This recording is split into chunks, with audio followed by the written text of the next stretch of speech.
Welcome to Ogles channel. Thanks for watching today. Let's continue our journey to finish every single Game Boy and Game Boy Color game. And today we're focusing on a game called Bob the Builder Fix It Fun. Now, if you had told me like when I started this channel up that I'd be reviewing a Bob the Builder game, I probably would have said I'm not even going to do a YouTube channel. This is what I'm going to be doing.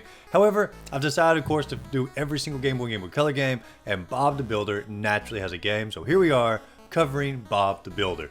Now, I've personally never watched Bob the Builder. The only thing I know about the character is Andy from The Office dressed up as Bob the Builder for Halloween in one episode, and that's like the extent of my knowledge of the series. But this is very much of a a little kid's game, platformer, and I mean, it has its charm behind it. And I think if you were a little kid, you'd probably enjoy it. But let's go ahead and dive into Bob the Builder. Now, I always like to start the videos off looking at the box art for the game, and the box art here has Bob the Builder right there on the cover. Says his name, Fix It Fun, his little tools in the background, and you got this little blue cat down here at the bottom, which sort of looks like Blue's Clues a little bit, but like the cat version of it. And according to the game, his name was, Plickard, something like that.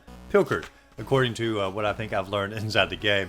And he will be in the game, and so I think the cover as an overall summarized the game pretty darn well. But let's go and get into the actual gameplay. Now, when you start it up, you're going to notice there's like 4 or 5 or 6 developers here. Evidently, a game like this requires quite a few developers to all have their hands in the mix here.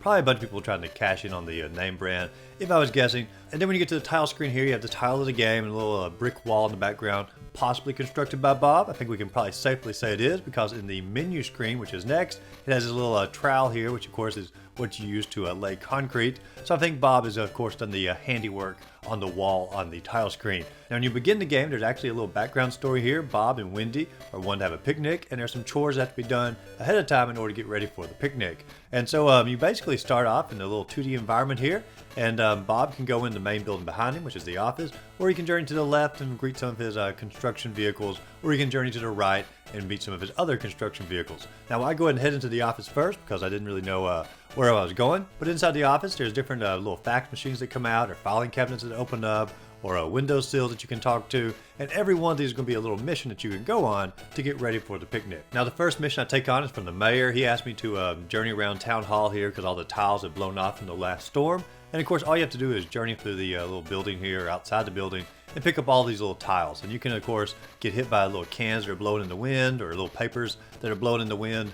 To some degree, it reminds me of like Donkey Kong a little bit, because you're like hopping over cans, like you're hopping over barrels, and you're collecting these tiles. And it's obviously not a difficult task. You'd be hard pressed to even like lose the level if you tried. And if you do lose some of your life, you can just find a lunchbox which replenishes your health. And as you're journeying through, you just simply collect the tiles, and then the level is over. It's really that simple. And once you've collected all the tiles, you talk to the mayor again. He says, hey, I'm going to give you some lemonade for the picnic. So we're slowly accumulating our goods here for our ultimate picnic down by the river with Wendy. Now, after you've completed your first mission, you also get a little preview of the job sheet here. And there are 9 jobs that we have to complete, and there's going to be a final one after all of that. And so you sort of can check off how far you've come. Now, if you're a little kid playing the game, and you know this game could be a little bit more of the overwhelming side to you, I suppose, there's actually a password system here, which is pretty cool. I mean, you're sort of, getting the kids' feet wet inside what a real game would be like. And so you're including a password system. Now, we continue on through City Hall here, and our next mission is going to be from the music director. And he said all of his music is blown off of the bandstand and wants us to go help find all the music sheets. And as you're looking at the little sprite here, like the music director, his shirt, like, is it a shirt, or has he got like tattoos all over his chest, little checker tattoos? It's obviously a shirt, but it really does look like a very much of a flesh colored shirt. So it looks a lot like tattoos on this fella.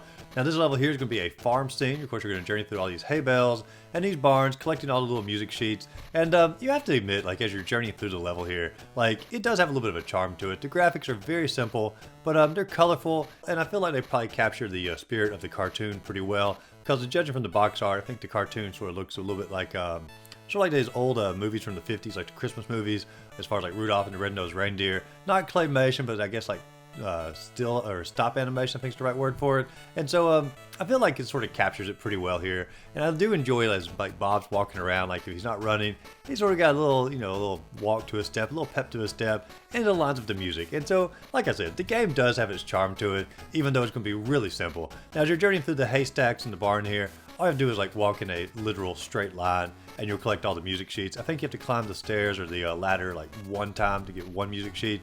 Really, really simple little level to go through. Now, after you've collected all the music sheets, the music director here, he's going to give you a piece of cake, or a cake for the picnic. So once again, you're accumulating your items, getting ready for the picnic. Now, the next level here, the mailman is going to say that a character named Spud has taken all the packages and scattered them across the environment, and our job is, of course, to try to find all of these packages. And in this level, we're actually introduced to the character of Spud, who I'd never heard of before, but evidently he's a mischievous little child who enjoys throwing tomatoes and things at us from a distance. And that's going to be in a future level as well. Also, as you're journeying through the little neighborhood here, trying to pick up all the packages, you're going to encounter that cat who is on the cover of the box. And of course, like, I wanted to pet the cat, so I jump up there and he actually like gives damage to you, which I wasn't really expecting. But if you continue on, you can journey down like a sewer area, and in the sewer area you can find the lunchbox, and of course the lunchbox refills your health. But I mean, that like brings up a whole question of like sanitary measures here. Like, Bob is eating food out of the sewer. I don't know, like Bob probably needs to focus on his his cleanliness before he continues off a children's television show here.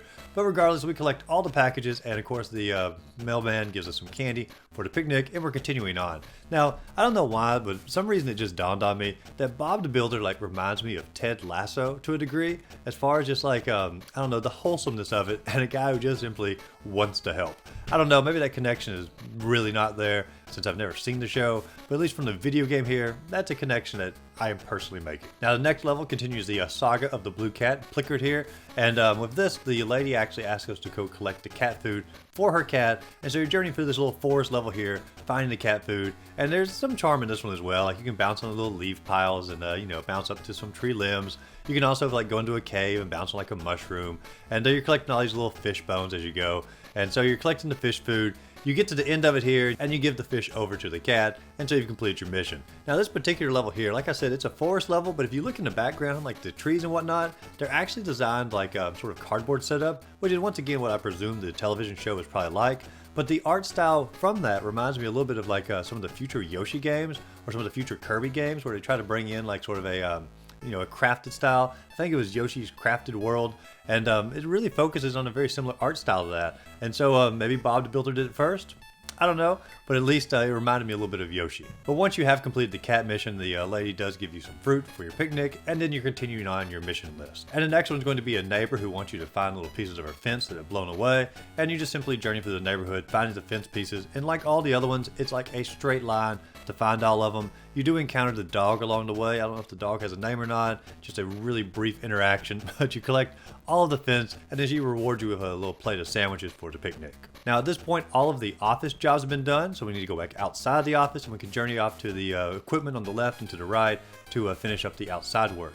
And I journey off to the right, my equipment sort of wakes up and, gives me a little blinky eyes or sort of a smiley face when you walk by them, which is sort of nice. You got your little friends and your equipment here, and you begin to talk to them, and some of them don't really do a particular mission. But you talk to the red one here, he needs help fixing the wall. And of course, when you take on his mission, you actually become the little red bulldozer here, and you're journeying through town, and you're picking up, little brick pieces, and they have a certain shape to them, and you simply place that in the wall, find another brick piece, place it in the wall, and you continue on, and all the pieces are like lined up directly with its spot inside the wall. It's really, really simple, but the mission is over in no time, and you can journey on to your next vehicle, which is going to be your concrete mixer, and the concrete mixer needs help gathering the apples. And so at this point, you actually have a little scene where you're the concrete mixer, and that fella who, what was his name? Spud, I believe. He's tossing these tomatoes at you, or these apples at you, and all you have to do is catch the apples inside the mixer, and that's pretty much it. You simply go back and forth, collect these apples, and I do enjoy like when he catches an apple, your little vehicle here like turns around, gives you a little smile. Like I said,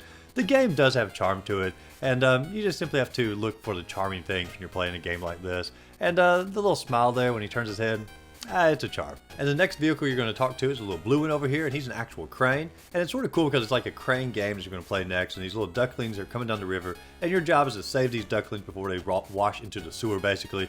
And you just find the ducks, and you simply go down with your crane, pick them up, and he looks all worried and confused and whatnot, and they look so happy when the duck actually is rescued and is walking away from him. And so, a sweet little game here, not too difficult like all the other ones, but you're simply rescuing the ducks before they wash down the drain. Now we have 2 more missions to go, and the next one's going to deal with basically being a flattener here, if that's the right term for it. It can't be. A roller truck, I don't know. But your job here is to flatten out the rough spots in the road to get everybody a nice smooth pathway to the picnic here. And all you got to do is just simply roll over the rough spots, back up, roll over again. And you do this for I think 8 of them, and then this match is over as well. Of all the ones, it's probably the most boring one because there's no charm to it. There's no character involved in the vehicle here. There's no character in the environment. There's nothing really to do except to basically smush down the concrete. A very boring mission. And then speaking of boring missions, our final mission is also going to be a fairly boring mission. All you have to simply do is take your bulldozer here, drive down the street, and collect fruit as you go, or collect items for the picnic.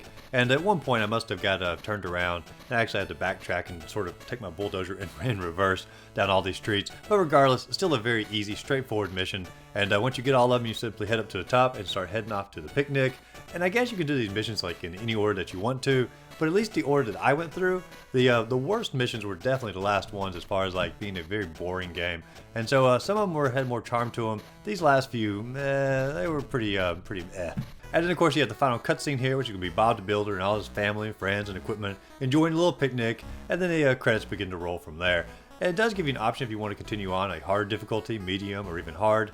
You can go back into the game and play again, and I assume some of the puzzles will be a little bit harder, but our job here was just simply to get the credits to roll, so we have officially finished the game as far as getting the credits to roll. But Bob the Builder as an overall, it's definitely geared toward kids, and I had no doubt about that going into the game, and I think if you look at it from a kid's perspective, it does have some charm, it does have some fun in it, and I think most kids, even today, if they picked it up, the animation style holds up pretty well, the music holds up pretty well. I think a kid of the younger age would probably enjoy Bob the Builder. Fix it fun for the Game Boy. As far as like anyone who's not a little kid, you're probably not going to enjoy the game, and I probably would not recommend playing it. I personally will probably never go back and play it, just simply because there's really no appeal to me. I have no nostalgia for Bob the Builder. I was, well into my high school years when Bob the Builder even came out, and so I have no fond memories of Bob. But if you got a little kid who wants to have some retro fun, load it up, they'll enjoy the game. Now there was one question I had about the game as I was going through it. Sometimes I collected keys and whatnot, and I didn't collect all of them because I didn't really feel like there was a real reason to, and the credits still rolled at the end. But the keys must unlock something in the game, and I don't know what it is. If you've played this game and you've collected all the keys and you know what they do, let me know in the comments down below, because I'm probably not going to load the game back up to collect all the keys. But if you enjoyed the video, be sure to like and subscribe to the channel. Let me know in the comments down below if there's a game you want to see me cover sooner than later. And as always, go out there, find a great game to play. Just simply have a great rest of the day.